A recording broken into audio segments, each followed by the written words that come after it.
Tonight on Business Live, Africa Development Bank plans a $1 billion emergency food production initiative for Africa, including Ghana, to avoid food crisis triggered by the Russia's invasion of Ukraine. And is to be able to produce roughly 30 million metric tons of food, and to get technologies into the hands of 20 million farmers. We'll get the thoughts of the Chamber of Agribusiness on this one, as the CEO joins us shortly. Also, Cocoa Board predicts cocoa sector will be badly hit with fertilizer shortages as the war in Ukraine leaves cocoa farmers scrambling for limited supply of raw material.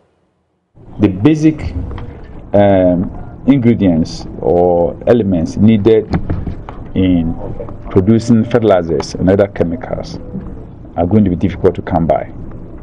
So we have to brace ourselves for the coming years, maybe 1 or 2 years, and expect that prices of fertilizers are not going to be the same. And we won't reduce our prices regardless. Those are tough words of some nose mask traders following the reversal of the president's directive on mandatory wearing of nose masks. And one and a tongue kakra. That's all I say. Nana say. Nose mask, they say, Opa, now I say, person by force. It's waiting on a car or sabe be because Wame free ye one yama. They say, Ghana is our car we are telling you. And yadia or the idea and be to. I'm Charles Ayitey, please stay.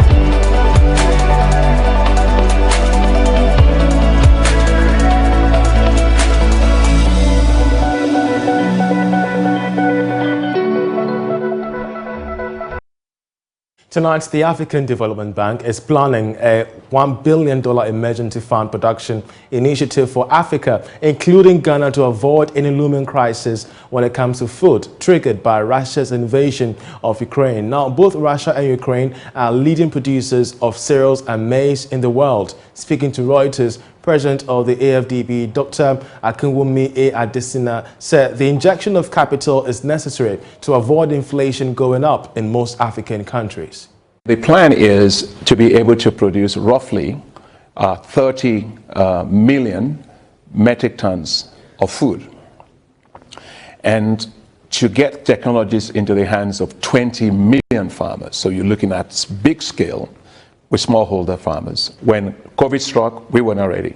But this time, we are fully ready, and we will avert a food crisis, and we will avert also the impact on inflation. But we do need the money to be able to very quickly intervene and get it done. The biggest challenge Europe has right now is how to secure its energy supply. There are a lot of investors that are going to be diversifying out of Russia, of course, right? And they want to diversify into whether it's energy, whether it's gas, whether it's into minerals and metal, processing and beneficiation. That's a real opportunity, I think, for Africa at this point in time. And that's Dr. Akinwumi Adesina, the President of the African Development Bank. We shall have the CEO of the Agribusiness Chamber to help us with the response to this initiative, especially when it gives much more impact here in Ghana. But in the meantime, as global fertilizer supply chains get disrupted owing to the war in Ukraine, cocoa farmers in Ghana are being urged to turn to the use of organic fertilizer. Speaking during the inauguration of some 3 management committees, including the Cocoa Research Institute of Ghana, the Seed Production Division, and the Cocoa Health and Extension Division, the Chief Executive of Cocoa Board, Joseph Boahen Edu, assured the government has put in place measures to ensure that farmers do not suffer the brunt of a likely shortage. In the coming years, it is going to be very difficult for us as a sector and also for our farmers, because you know, the war in Ukraine has also come to compound the adverse effects of the COVID pandemic, to the extent that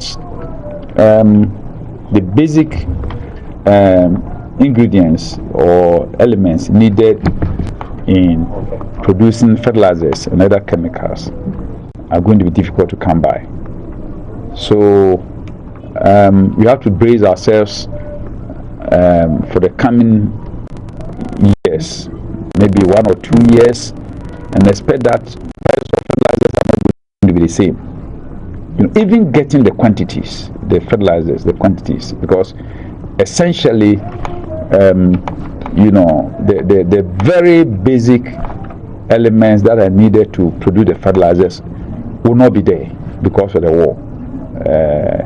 So it will mean that management committee will have to come up with strategic direction and some you know, strategic guidelines for our farmers. It has also affected all the parts of the industry, including the Cocoa Research Institute. So in these difficult times, we are calling on the new management to give leadership. There's one issue: show your class. We want you to provide the leadership that will ensure prudence in the management of affairs at Cocoa Research Institute. We believe that you know, with time, we will overcome these difficulties. The situation has also been aggravated by the attack in Ukraine, the ongoing war in Ukraine, and creek is going to be more affected, because you are talking about the you know, the active ingredients that will be needed in the production of essential inputs, fertilizers and chemicals. You know, Ukraine is affected, so getting our sulfate ammonia is going to be difficult. The same Belarus, you know, and then Russia. These are the centers where we get these basic, you know, elements.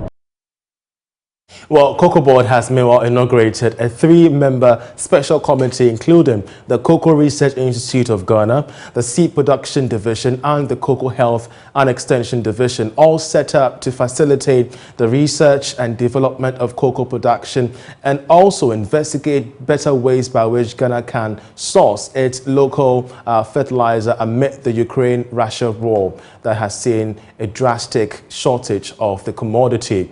Well, we've been talking about development happening worldwide and its impact here in Ghana when it comes to food security. You've heard from the AFDB boss saying that there's going to be some financial aid for countries in Africa to aid them against the impact in food crisis. We're joined via Zoom by Chief Executive of the Chamber of Agribusiness Ghana, Anthony Morris. And Anthony, this must be good news, especially when your outfit has been predicting looming food shortages due to the Russia-Ukraine war. To hear the president of the AFDB make this assertion, what's your response? Yes, thank you very much. I think this will come as a sign of relief for some of the countries that have cited in that report, and Ghana is no exception. But let me emphasize that, or say here that as a country or as a continent, we can't import ourselves out of the current situation we find ourselves. The only way we can is to adopt innovative and regenerative to produce what we want, and also to deepen the intra-trade areas. So this is good, but going forward, we need to also look at skill development in the industry, which is very low. You need high skill development, high skill productivity in order to bring some of these measures or projects that are being put in place. So this is a good news for the country. Well, let's take a closer look at the value chain of food production in Ghana, from the farm gates to the market centers. What particular area in question must government prioritize should this $1 billion financial aid grant of a sort get disbursed to various African countries, including Ghana? Well, we have our priorities well set up, and indeed to achieve the food security target of this country. The last World Food Program Food Security Index on Ghana, which was last year, still shows that there are some challenges that the country faces. So we're looking at value chain financing for cereals and grains with rippling effect positively on the aquaculture, poultry, and other livestock. Then also our vegetable production, which is horticulture, also including the fruit value chain as well. Great. Well, we're having this discussion on the back of an announcement by the chief executive of Cocoa Board. I mean, this is not so good, news, especially when he's citing tough times ahead for Ghana's cocoa sector, especially when the importation of fertilizer has been disrupted due to what's happening, in Russia and Ukraine regarding the war there. I mean, you're listening to this particular warning from the chief executive, and you're wondering the state of our cocoa sector in this crop season, whether or not we could meet our targets or not. I mean, how does this get to you as a chief executive of the Agribusiness Chamber? Well, for me, I think that the chief executive on the other side, which is the Cocoa Board, has come out a bit too late, if not.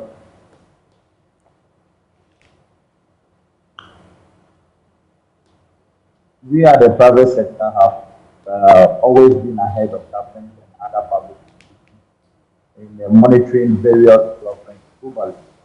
So, Cocoa Board, I think that have shot themselves in the foot. For instance, what have we been using all the cocoa pods?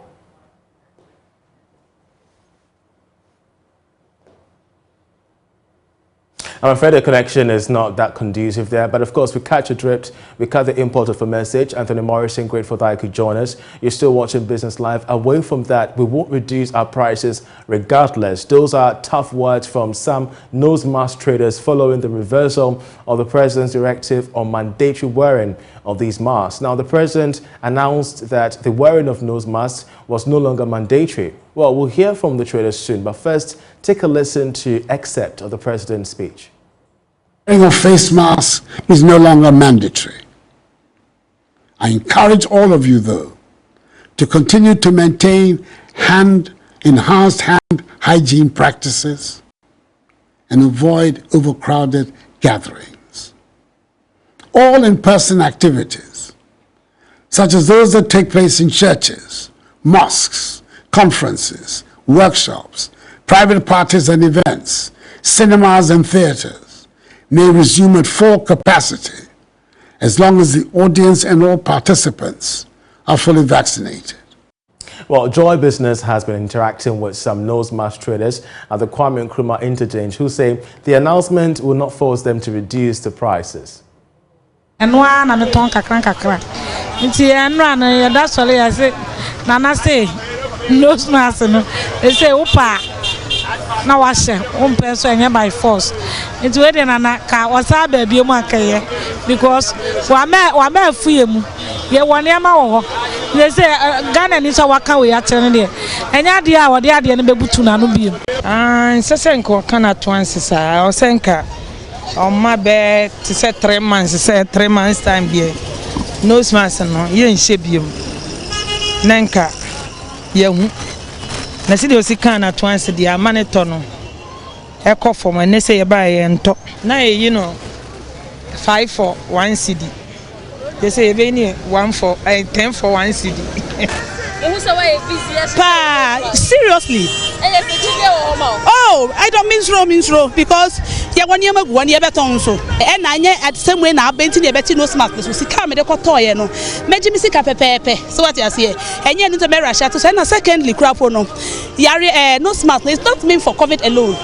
Any other transmitted virus be able to me aye yentime ent so but omo kraba no moti so maye na se ebi omo to ne kakaka moti so maye ya yeso ye ba kwan ho ye beti so na ya ton na akontem na ejuma be na o yansa na oh na me pamade nti covid ne start here ne ye wo knockdown na me pam nose mask gu ho kakaka nti na bie ye no na de mapam no me de ba ebeton ye but disposables ne ba ye na me de me ho gimu tisi na eco form no obom nyame boa na wo ton woni am area wo be go back to sa business na me ko de ba afa na me start from crash because me customers be be ho a almost hwehwe me a omo nyame nti na ma obia eco obia afine ne ho another customer nti no me ko afa na me started from crash.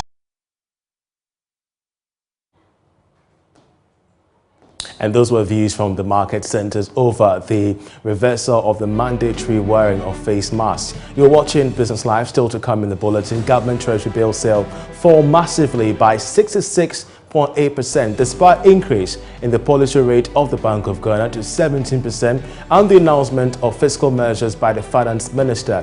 We have details on why this is happening. Do stay.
Government Treasury bill sales fell massively by 66.8% despite the increase in the policy rate of the Bank of Ghana to 17% and the announcement of fiscal measures by the Finance Minister, Now, according to auctioning results, the government was only able to secure a little above 733 million cedis from a whopping target of 2.2 billion cedis. Charles Nixon Yeboah has been looking through the result of the tender held last Friday and reports.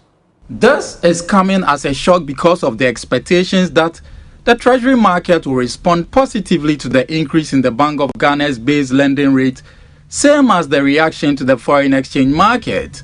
However, investors did not react as total amount purchased did not even meet half of the targeted amount of 2.21 billion cedis. Perhaps the investors, largely banks, believe the increase in the yield of the short-term securities did not correspond to the surge in the policy rate. All the Treasury instruments were sold below the policy rate of 17%. A cursory look at the results showed that The investors who bought the T-bills rather went in for the 91-day and 1-year bills because their interest yield were relatively better. A little above 434 million cedis was mobilized from the sale of the 91-day T-bills at an interest rate of 14.1%, while 222.37 million cedis was secured from the auctioning of the 1-year bill at a yield of 17.10%.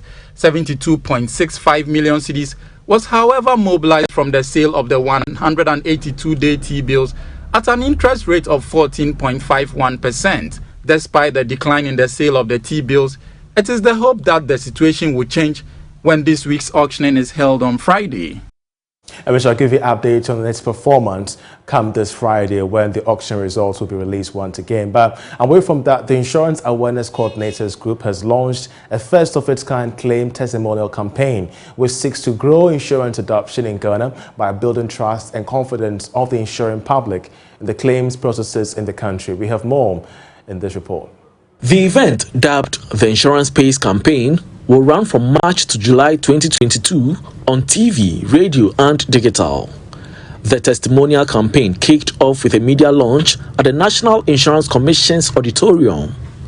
Chairman of the event and Insurance Commissioner at the NIC, Dr. Justice Yaofori, acknowledged the efforts of the industry and its key partner, the German Development Corporation, GIZ. The NIC, in collaboration with the Insurance College, is training insurance agents for free. This is partly aimed at solving the problem of mis-selling to the insurance public, which has contributed significantly to the negative perception. A lot is happening in our industry, in the claims management space. The public is therefore encouraged to claim on their policies when the insured event occurs and call on the NIC where there are challenges. On his part, Chairman of the Insurance Awareness Coordinators Group, Wilson Tai, noted that successful payment of legitimate claims is at the heart of the industry. The campaign is necessary because we realize that there is a misconception about insurance claims. Like I said at the opening, the sub point between the insuring public and the insurance companies is claims. And like I've said already, and you've probably seen that, my perception is that insurance is all about claims. And let me emphasize, genuine claims. Now, we need to bridge that gap between perception and reality.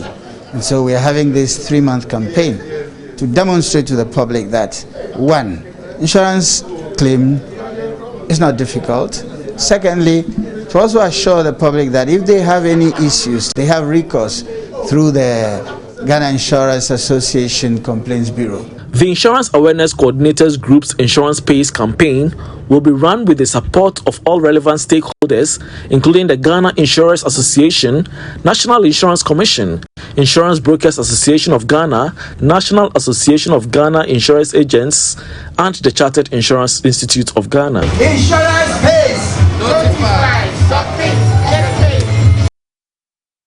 Hope for small and medium-scale enterprises in the health sector as Medical Credit Fund, a subsidiary of Farm Access Group, has launched its second Medical Credit Fund for SMEs in the private health space. Speaking at the launch, Country Director of Medical Credit Fund said the fund does not only fill the gap between the commercial banks and SMEs, but also provides training and business advisory services to all of them. The private health sector, as most people know, is bedeviled with a lot of challenges and difficulties, and the most prominent ones are inability to access, financing or funding for expansion and for quality in healthcare delivery. In terms of accessing or obtaining equipment, the needed medical equipment to offer the services that the people need. And there is also the challenge of having the needed working capital to run the businesses, obviously because most of them are dependent on the national health insurance, reimbursing their claims, and whenever there are delays, they're unable to function well, and therefore businesses almost grind to a halt. So MCF, as you know, is not your typical bank. We are not a bank. We are not even a mainstream financial institution, but we are a fund that is exclusively dedicated to providing debt capital to help SMEs in Sub-Saharan Africa.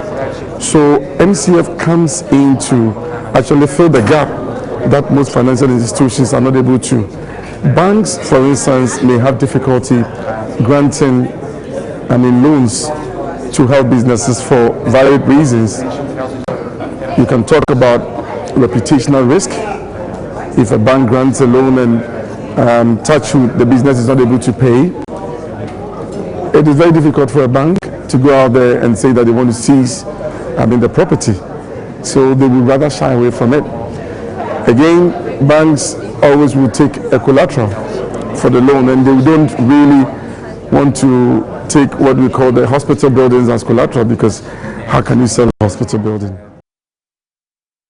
And that was Derek Ewuti Odum, Country Director of Medical Credit Fund. That's how we end today's edition of Business Live. For more news, do log on to myjoyonline.com, where you can get all the trending business stories in Ghana and the rest of the world. My name is Charles Ayitey. Many thanks for watching.